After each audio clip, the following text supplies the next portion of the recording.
Olá, caros amigos. Vamos iniciar hoje o nosso curso de fórmulas magistrais chinesas e de substâncias chinesas, né? Antes de mais nada, é importante que a gente também tenha uma breve explanação sobre a questão da história, né? A historicidade da medicina chinesa é muito importante, que data aí de centenas de anos, né? Então nós vamos abordar um pouquinho, não nos aprofundar muito, mas é importante que você tenha esse breve conhecimento para poder até estar embasando mais a questão da tradicionalidade e da importância também da ciência junto com a tradição. Então, os dados contidos nessa aula estão protegidos por direitos autorais, cópia ou reprodução estão proibidos sem a devida autorização, né? Aqueles que quiserem usar alguma referência e colocar o nosso nome, tudo bem. Um ditado de Confúcio: um homem sem persistência nunca será um bom xamã ou um bom médico. Então, de médico e de feiticeiro dizem que todos nós temos um pouco, né?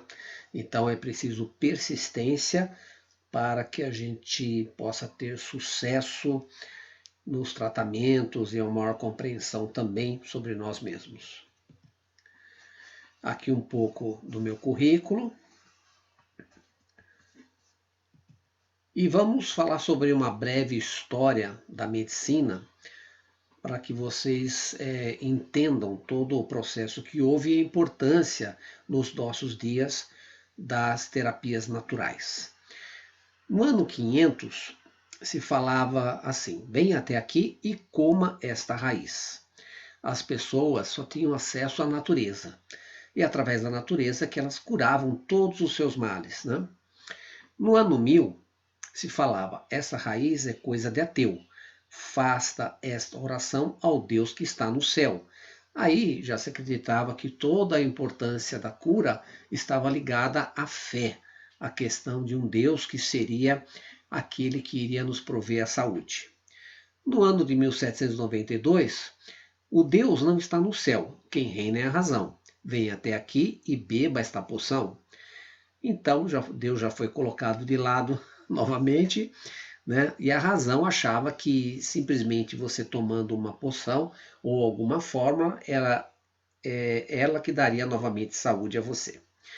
No ano de 1917, esta poção é para enganar o oprimido. Sugiro que você tome esse comprimido, mostrando aí já uma evolução aonde já se preconizava fórmulas mais modernas de se administrar medicações. Em 1960, este comprimido é antigo e exótico. Chegou o momento de tomar antibiótico. Então, aí a gente vê que a ciência novamente progredindo, evoluindo e usando o antibiótico aí para tratar todos os males que surgiam. Em 1998, antibiótico te deixa fraco e infeliz. Eis um novo tratamento, coma esta raiz. Então, essa é a busca que nós estamos tendo hoje, né? A busca do retorno da natureza, da simplicidade, da observação, do holístico, para poder entender por que adoecemos e o que podemos usar da medicina natural para melhorar a nossa saúde. E com isso eu não estou dizendo que a medicina alopática é ruim, hipótese alguma. Ela tem realmente ferramentas importantes e imprescindíveis, né, para a humanidade. Mas ela também não deixa de ser, em alguns aspectos, um pouco agressiva, né? E principalmente através dos efeitos colaterais gerada através dos remédios sintetizados, remédios alopáticos, onde só se trabalha com o princípio ativo, né? Então, hoje a medicina natural, a medicina holística, que engloba ervas, homeopatia, acupuntura, massagem, quiropraxia e outras mais, são muito procuradas pelas pessoas, né? Vamos falar, afinal, o que é fitoterapia. Bem que o termo fitoterapia atualmente na medicina chinesa não deve ser muito usado, né? Porque a RDC 21 de 2014 preconiza que as fórmulas tradicionais chinesas que são usadas de acordo com a tradição, né? Elas não têm registro, são isentas de registro, porque tem uma ancestralidade, tem toda uma tradição de uso já de centenas e centenas de anos. Tá? E na fitoterapia não, na fitoterapia se preconiza que a substância, o fitoterápico, precisaria de ensaios clínicos e pré-clínicos para que ele pudesse ser registrado e poder ser usado como de forma terapêutica, né? Mas muitas vezes nós vamos usar ainda esse termo fitoterapia, mas o certo seria falar fórmulas tradicionais. Fito quer dizer planta, vegetal, e terapia quer dizer tratamento. Na verdade, pela medicina chinesa, se deveria chamar farmacoterapia, pois a medicina chinesa utiliza vegetal, mineral e animal nas suas composições. Definição de fitoterapia pela Organização Mundial de Saúde. A OMS tem definido a fitoterapia como a ciência que estuda e utiliza os produtos de origem vegetal com finalidades terapêuticas. Esta organização manifestou em 1996 que 80% da população mundial depende para sua atenção primária de saúde de plantas medicinais. Se nós pensarmos, por exemplo, que a Índia tem 1 bilhão e 400 milhões de habitantes e a China 1,5 bilhão, nós temos aí metade da humanidade, né, utilizando já produtos de origem vegetais, homeopáticos ou tradicionais da medicina ayurvédica, da medicina chinesa, para a sua atenção primária de saúde. Então, isso é muito forte, né, e importante. Definição de medicamentos fitoterápicos. São todos aqueles produtos que em sua composição contenham drogas vegetais ou preparados de drogas vegetais tradicionalmente usados com fins medicinais.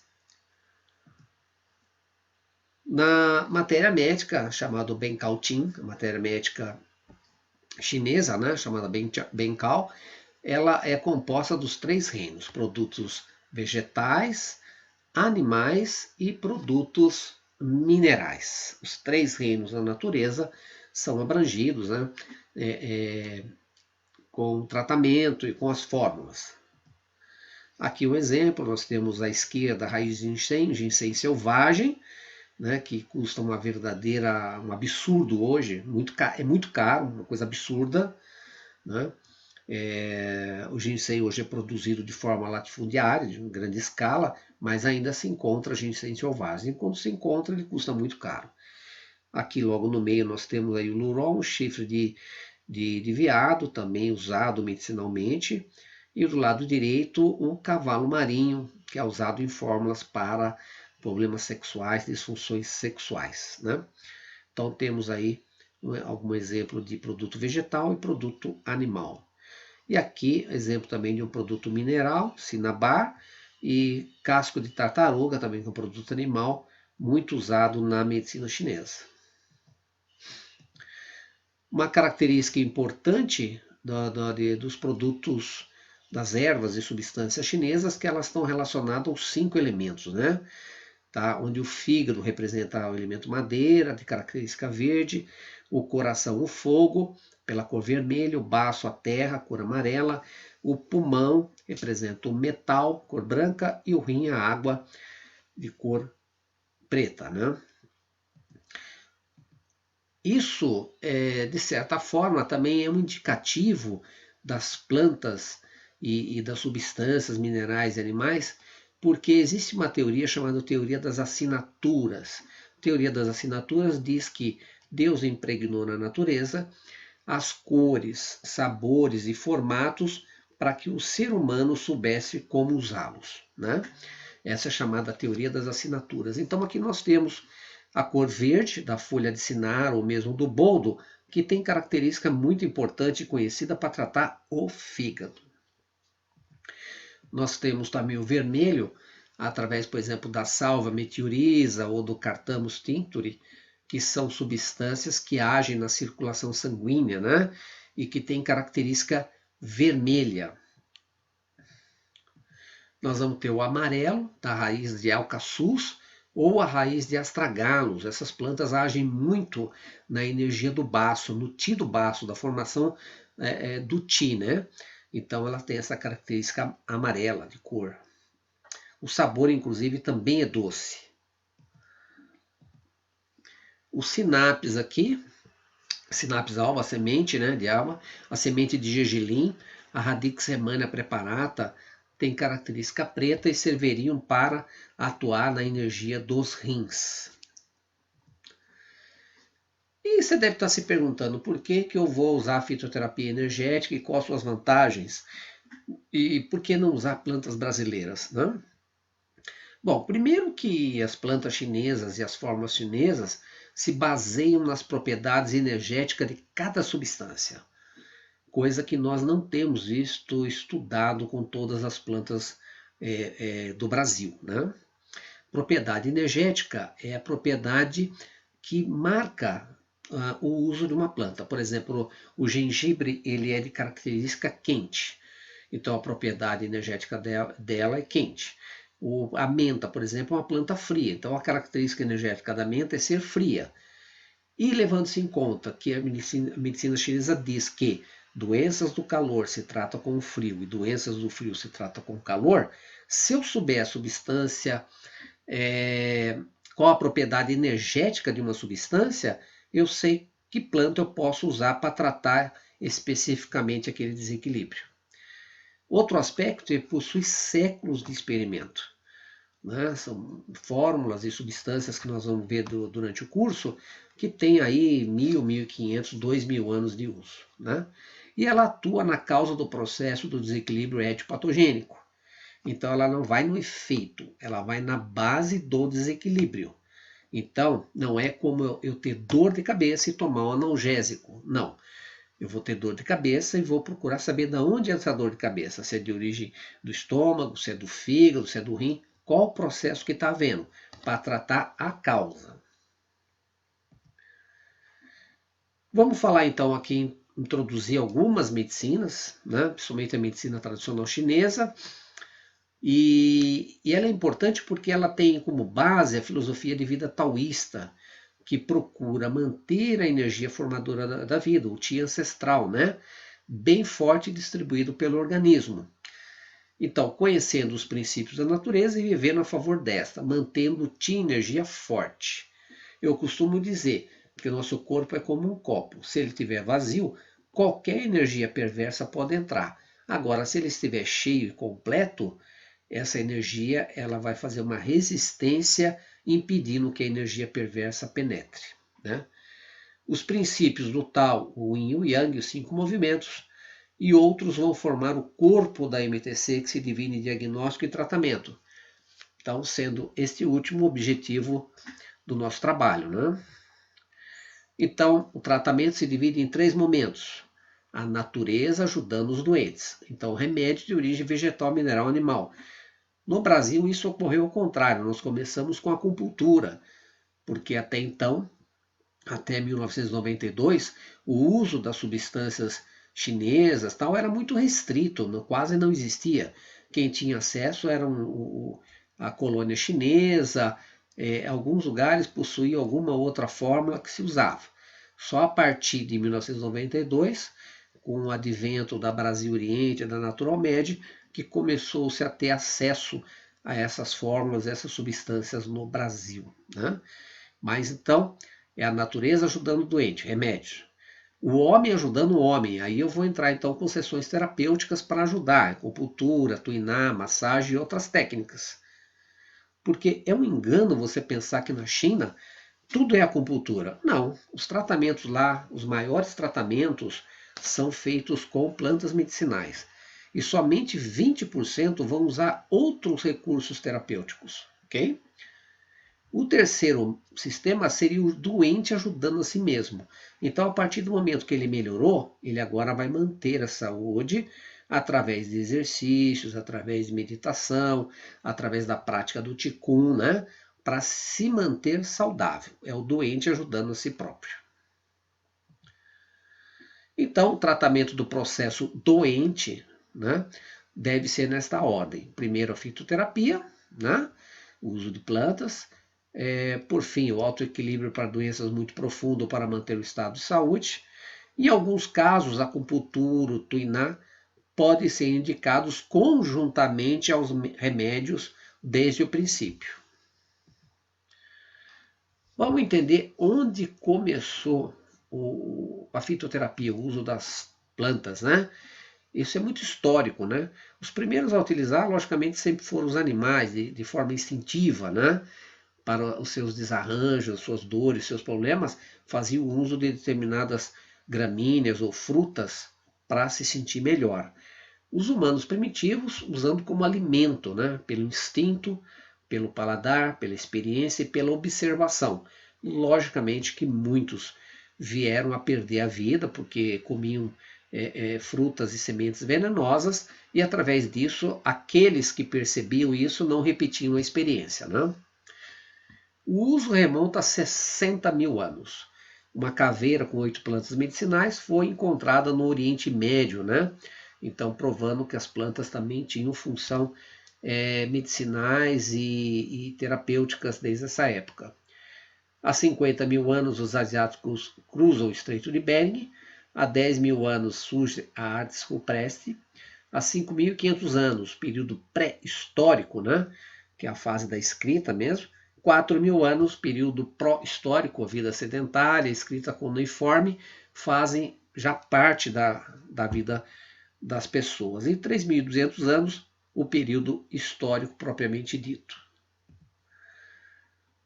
Medicinas tradicionais são definidas pela Organização Mundial de Saúde para caracterizar sistemas terapêuticos originários da experiência cultural de diferentes populações do mundo, né? Nós só chegamos aqui até hoje graças a essa experiência, né? E atualmente, nos últimos anos, toda a ciência tem comprovado que aquele conhecimento ancestral lá atrás tinha um fundamento, né? Através de testes pré-clínicos científicos, demonstra-se que aquela intuição, aquela experiência através do uso de uma substância tinha uma razão de ser.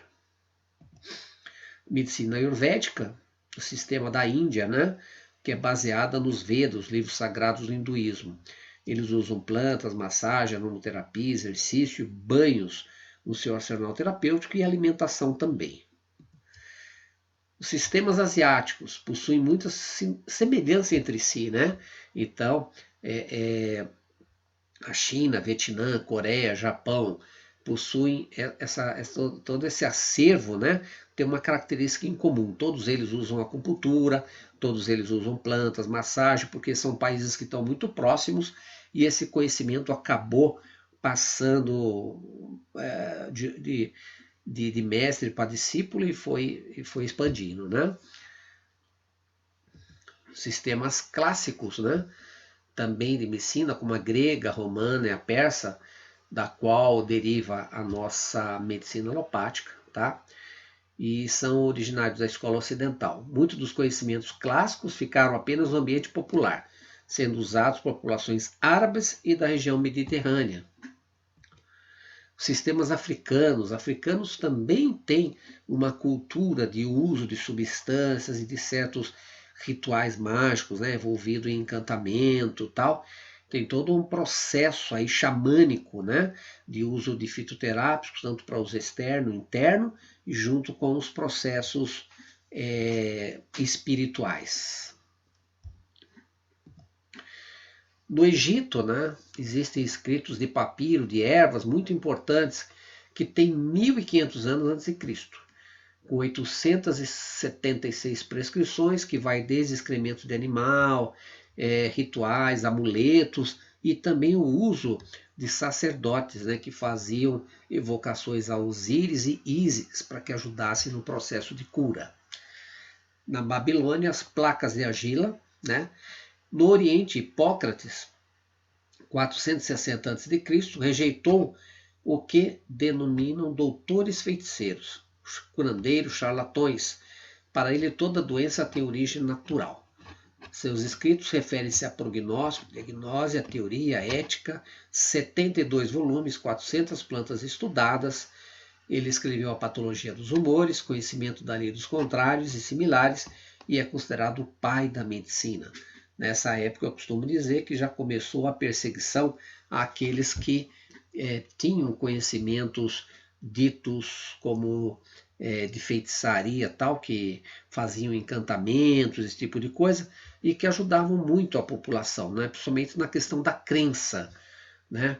A crença era muito importante para que eu tivesse um resultado eficaz no tratamento e de cura, né? Mas isso começou a ser repudiado como uma coisa de charlatão ou de curandeiros.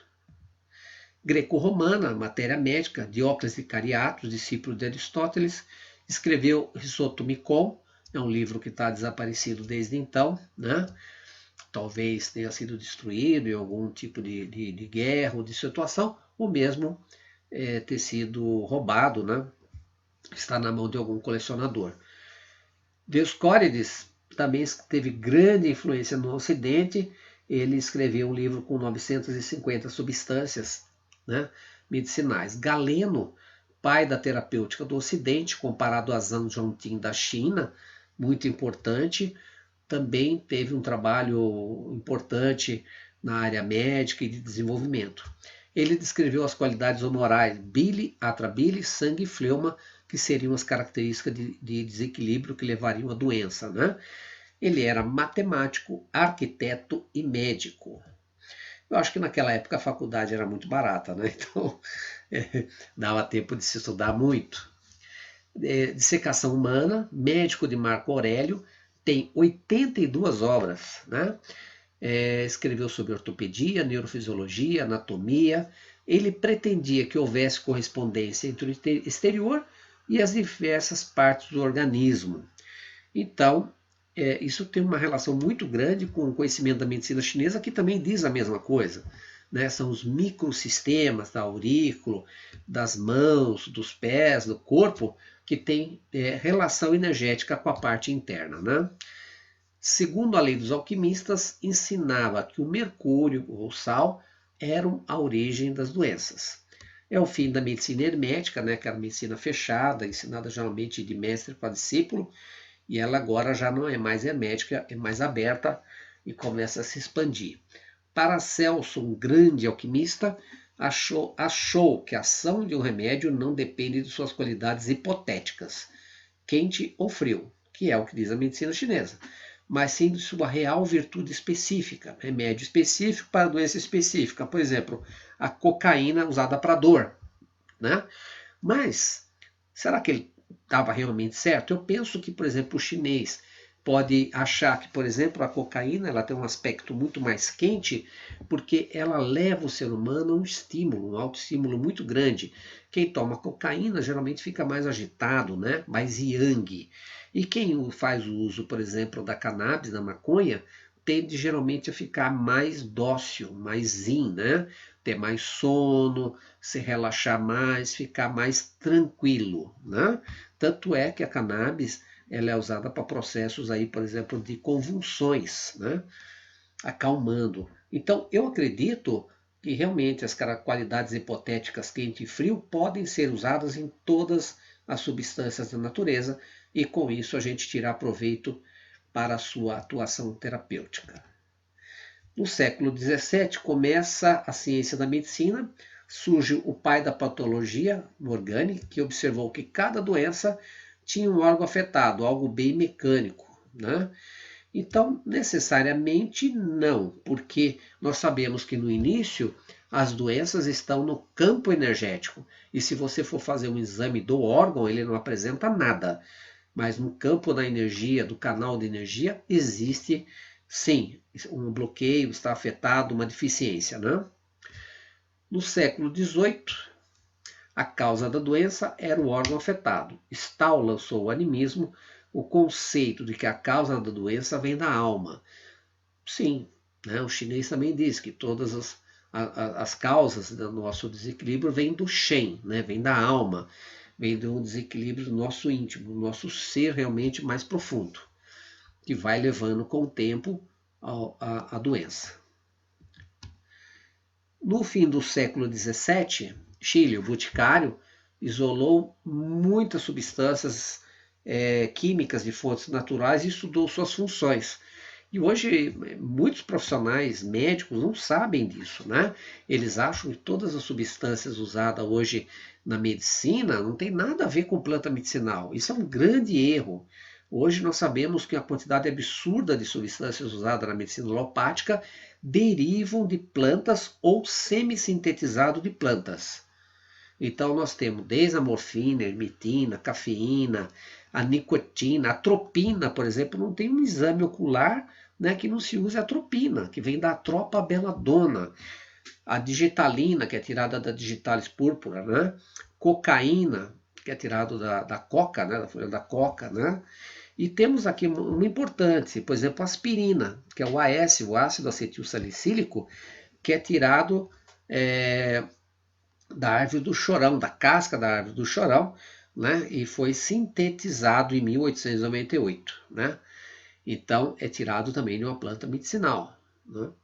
Então todas essas substâncias têm uma ligação com plantas, com substâncias da natureza, fungos, que foram sintetizados e usados de forma alopática.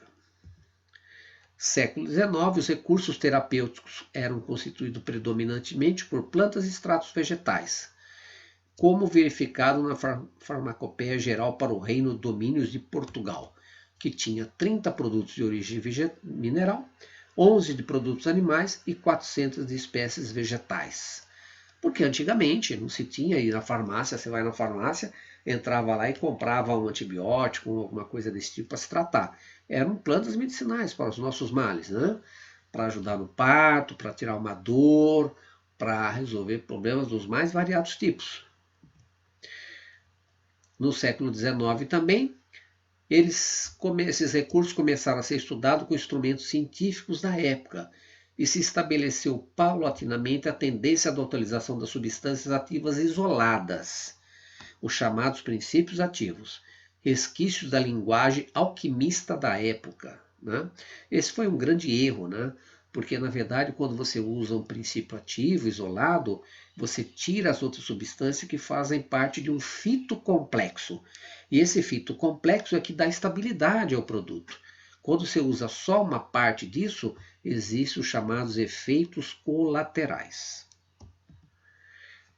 Na China, né, as fontes históricas dignas de confiança encontram-se nas escritas.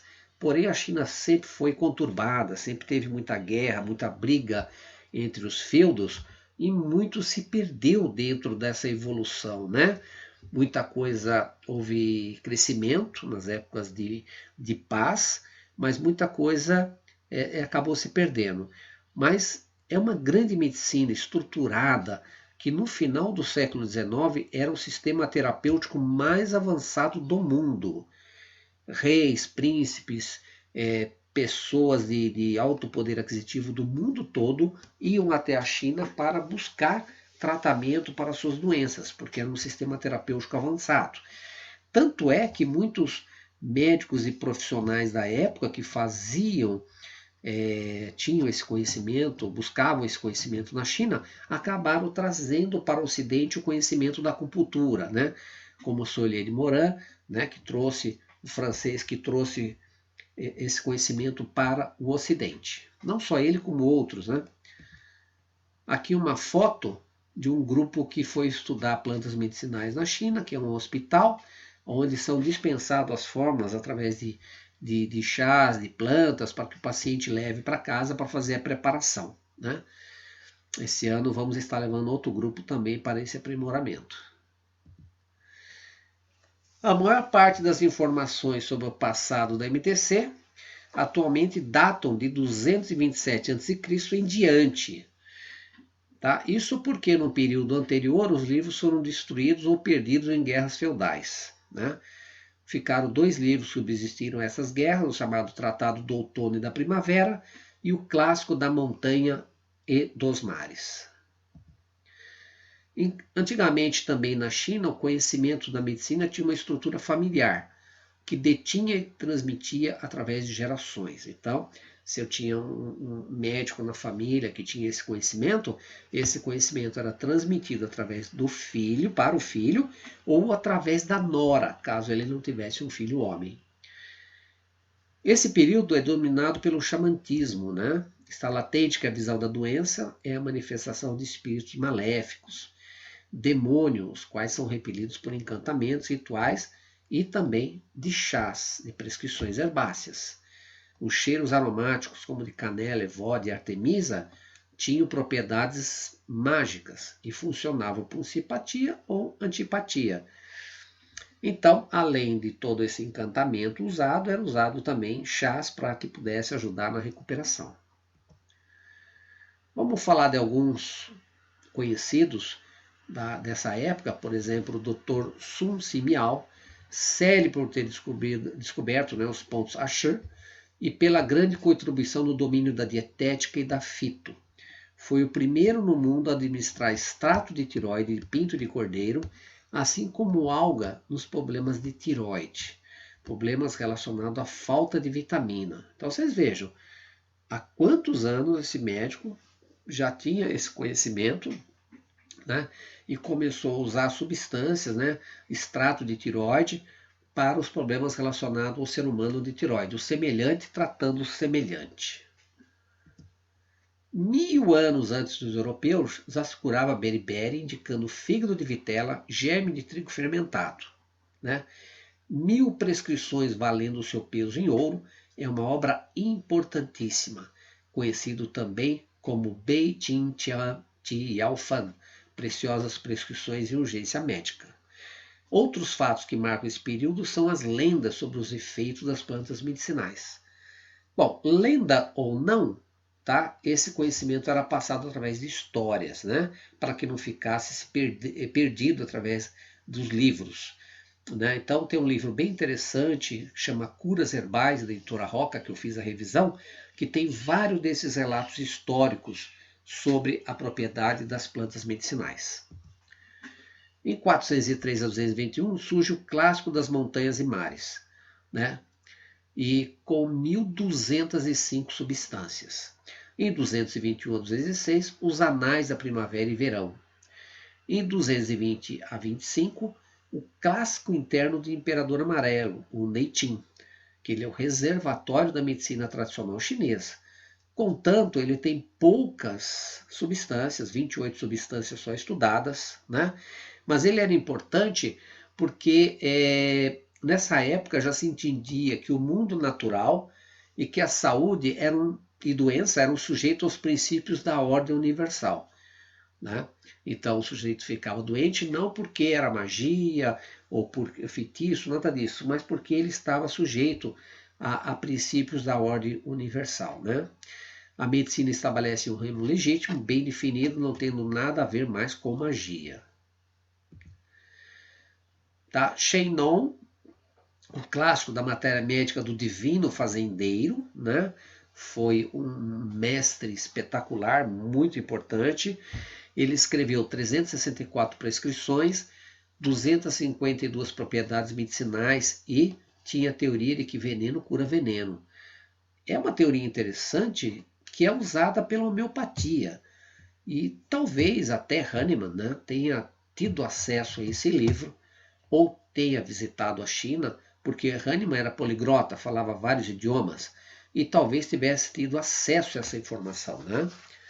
O Shan Hanlu, também, há discussões das ordens do frio do Zido, é o arquétipo da matéria médica com ervas. Então, o Shan Hanlu já existe traduzido no Brasil em português pela editora Andrei. Ele tem 113 prescrições medicinais baseadas em 100 remédios, 10 de origem animal, 7 de mineral e as demais de plantas medicinais. Começa a aparecer aí as primeiras prescrições de fórmulas, por exemplo, como o Guizitan. Né? E 206 a 23, conceito dos 5 paladares, culinária e fitoterapia de mãos dadas. As sopas medicinais da antiga China, tem até um livrinho, chama Sopas Medicinais da Antiga China. Esse livrinho está esgotado, não se acha, difícil, é raro, e que tem várias receitas como você usar plantas junto com alimentos para promover um melhor resultado terapêutico. Né? Começa nessa época também o ensinamento da medicina. Em 6 a.C., médicos e xamãs mantêm um elo em comum. mesmo não sendo semelhantes. Um homem sem persistência nunca será um bom xamã, um bom médico, né? Isso vem dessa época. Também nesse ano, desse século, né? O Manual do Divino Fazendeiro, de Shandong, editou e dividiu as ervas em 3 categorias: erva superior, que nutre a vida; erva média, que nutre o tipo constitucional; e erva inferior, que expulsa a doença. Não existe, no meu conceito, planta inferior, substância inferior, como se fosse isso uma coisa que denegrisse, né, a qualidade da planta. Não, cada uma tem sua atuação. Mas o que eu quero dizer é o seguinte: uma planta superior é aquela que te ajuda a manter a vida, por exemplo, o ginseng, né? Mas você também não pode manter a sua vida se você tomar uma planta como, por exemplo, Cassia angustifolia ou acene, que é um laxante. Entendeu? Você, logicamente, viria a ter problemas graves, né? Perderia muita energia através desse efeito laxativo. Então, é nesse ponto que existe a classificação, para dizer que plantas que têm característica de expulsar a doença e plantas que têm característica de manter e nutrir a vida. Em 608, a dinastia Tang, a era de desenvolvimento científico e cultural. Decreto do imperador faz um apanhado em toda a China para centralizar os conhecimentos e estabelecer a primeira escola oficial de medicina. As plantas são lecionadas e os diplomas são oficializados, né? Surge em 645 uma nova matéria médica com 844 substâncias. É a primeira matéria médica ilustrada e publicada oficialmente na China e no mundo. Olha só, né? Em 960 a 1279, a dinastia Song, ressurgência da ética e da filosofia neoconfucionista. A fitoterapia torna-se comum e codifica-se nesse período. As prescrições de todo o império tornam-se comuns, coerentes e unificadas. Surgem as pílulas de ervas, emplaços e pomadas. Então vejam que a China, mesmo tendo aquela dimensão absurda, ela consegue unificar esse conhecimento em todo o império. Em 1062, surge a matéria médica Tuntin Benkal, com 21 volumes ilustrados. Em 1198, outra matéria médica com 1558 substâncias, né? É classificada de acordo com as desarmonias, 31 volumes e grande impacto no desenvolvimento. Em 1260, os mongóis invadem a China por 108 anos, e aí, somente na dinastia Ming, né, é que assume-se novamente o desenvolvimento da fitoterapia. Em 1593, né, surge também uma outra matéria médica, de Lizon, origem da matéria médica, muito prático para farmacêuticos, ilustrado à mão e contendo descrição detalhada da estação das colheitas e demanda da preparação de remédios, considerado uma das primeiras obras de farmacognosia. Olha só, em 1593. O Brasil tinha sido descoberto há pouco tempo, né? Em 1596, uma outra matéria médica, agora com 1892 substâncias, um compêndio, uma verdadeira bíblia dos herboristas, 52 volumes, 30 anos para acabar sua obra, 1000 ilustrações, 8 rúbricas. Teve grande impacto no desenvolvimento do meio médico europeu, com o título Tesouros da Medicina Chinesa. Foi traduzido em 7 línguas, uma das melhores foi a de Bered, de 1920, em inglês. O seu sistema de classificação da flora e da fauna natural era uma das mais completas e avançadas nessa época. O compêndio do Dr. Lee, olha só, cativa a atenção de Darwin, antes de desenvolver a famosa teoria sobre a evolução, e pensa-se que a obra de Lee influenciou Darwin no seu sistema de classificação da história natural. A obra de Lee ainda é um livro de cabeceira dos herboristas tradicionais e estudantes de MTC. Só que no livro de Darwin não tem nenhuma menção ao Dr. Lee, né? Então, é lamentável isso, né? Em 1644 a 1902, a dinastia Qin, a fitoterapia continua a ser aplicada como antes, mas sem desenvolvimentos significativos. Foram estabelecidos contatos entre médicos chineses e ocidentais. Em 1949, o Partido Comunista, incentiva o uso das plantas medicinais. As vantagens são inúmeras, né? E em 1977 surge a Enciclopédia de Substâncias da MTC, né, com 5.764 substâncias, da qual nós temos essa enciclopédia. Tá? Infelizmente, toda em chinês. Mas existe hoje a farmacopeia oficial da China, né? A de 2015, que saiu agora, que também contém uma quantidade muito grande de substâncias, mas não essa quantidade de 5.764 substâncias. Né? No Brasil, é a quarta maior flora do mundo. Nós estamos falando de China até agora, mas vamos falar rapidamente do Brasil. Muito se tem ainda para fazer, né? Nós estamos perdendo a cada ano a nossa cultura de plantas. Nós não temos uma tradição de exploração, de plantação. Existe sim no Paraná, algumas regiões do Brasil, que tem um pouco mais de cunho agrícola, né? Que se interessam e produzem algumas plantas medicinais e tal. Mas não como na China, não como na Índia, né? Porque isso é um modelo de negócio e que é explorado grandemente. Veja, hoje a China produz ervas para quase todo o mundo, né? E no Brasil, nós mal e mal conseguimos usar a que são produzidas aqui, tá? Mas é um mercado realmente bilionário, né? É um mercado de 8 bilhões de dólares, o mercado de medicamentos no Brasil, sendo que de 7 a 10% vem de fitoterápicos. E esse mercado vem crescendo a cada ano. A cada ano surgem novos produtos, novas substâncias que ficam disponíveis aí, e as indústrias alopáticas também estão percebendo isso e estão pegando e usando determinadas substâncias para exploração comercial também. Então, o número é um número grande, nós temos uma venda no mundo que pode atingir 20 bilhões de dólares ano, né? Existem 600 mil espécies diferentes de plantas existentes no planeta e somente 365 mil espécies de plantas já foram catalogadas.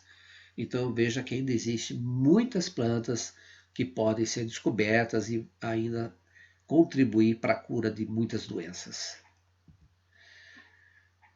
8% só das plantas são estudadas sistematicamente, né? O crescimento do mercado fitoterápico cresce de 10 a 18% ao ano no mundo nos últimos 5 anos. E a descoberta de um remédio sintético consome de 10 a 15 anos e de 300 a 500 milhões de dólares, enquanto que um fitoterápico consome 1/10 desse tempo e desse valor. Então eu acho que estamos perdendo tempo e muito dinheiro, né? Agora, lógico que a indústria farmacêutica investe isso porque ela sabe que mesmo gastando esse dinheiro, depois a produção desse remédio sintético vai ser muito grande e o lucro vai ser extremamente alto. Agora você deve estar se perguntando, Uxa, mas eu uso acupuntura, tal, tudo mais, e por que essa importância da medicina tradicional chinesa? Por que a importância do uso das fórmulas e substâncias? Por quê? Porque eu ponho aqui até esse relato do Dr. Luke, né? Médico, se não me falha a memória, belga, que ele fala que justamente a fitoterapia ela tem uma importância muito grande porque ela vai tratar todos os casos de deficiência, que são os casos que mais aparecem hoje no nosso consultório. Deficiência de Qi, deficiência de Yang, deficiência de Xue, tá? Todas essas deficiências são muito difíceis e demoradas de serem tratadas somente com acupuntura, né? A acupuntura vai tratar muito bem casos de excesso, né? Onde há excesso de energia, estagnação de energia, ela vai funcionar muito bem. Mas no caso de deficiência, ela demora a funcionar e a resposta é muito lenta, né?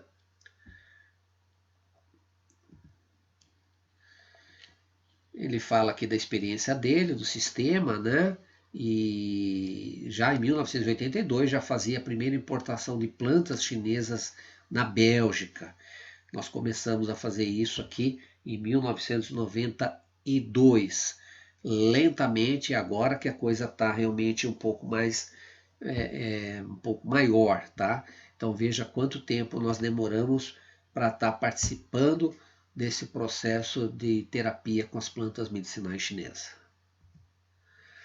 Então, aqui que eu estava falando, a acupuntura sozinha mostra-se suficiente para tratar a maioria dos casos que apresentam suficiência de yin, de yang, de shui, de energia, né?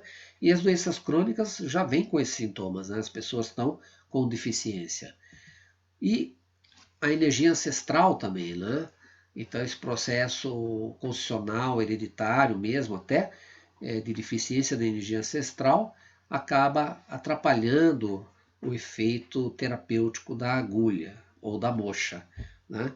Agora, quando você usa as plantas medicinais, ou mesmo incorpora a acupuntura junto com as plantas medicinais, o resultado terapêutico sempre é mais rápido e melhor.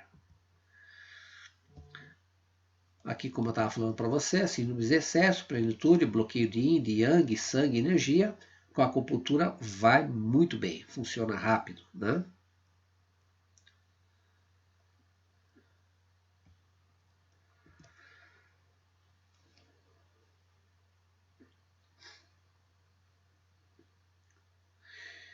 Isso confirma um provérbio que diz que a acupuntura, tendo seu valor próprio, não é uma panaceia universal, que também conhece limites e que é um método terapêutico médico, entre outros, um método terapêutico de terapeutas, de acupunturista, de médico, de todos os profissionais de saúde.